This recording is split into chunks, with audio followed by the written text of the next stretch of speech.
अगस्त्य मुनि ने अपना संपूर्ण जीवन ब्रह्मचर्य और कठोर तपस्या में समर्पित कर दिया था। एक रात उन्होंने एक विचित्र स्वप्न देखा।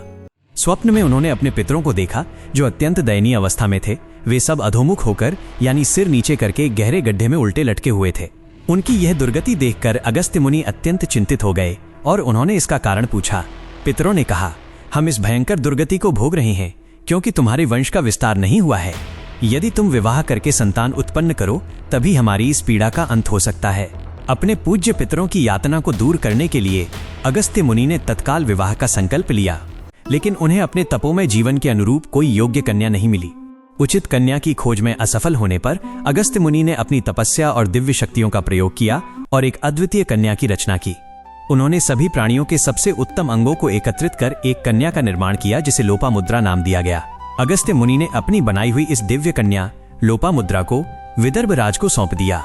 राजा ने उस कन्या का पालन पोषण अपनी पुत्री के समान ही किया। जब लोपामुद्रा विवाह योग्य आयु को पहुंची तो अगस्त्य मुनि ने विदर्भ राज से अपनी कन्या की याचना की। लोपामुद्रा ने भी अपने जन्म के उद्देश्य और कर्तव्य को समझते हुए अपनी सहमति दी और अगस्त्य मुनि से विवाह कर लिया। इस प्रकार लोपामुद्रा न केवल महर्षि अगस्त्य की जीवन संगिनी बनी बल्कि उन्होंने उनके पितरों की पीड़ा को भी सदैव के लिए समाप्त कर दिया।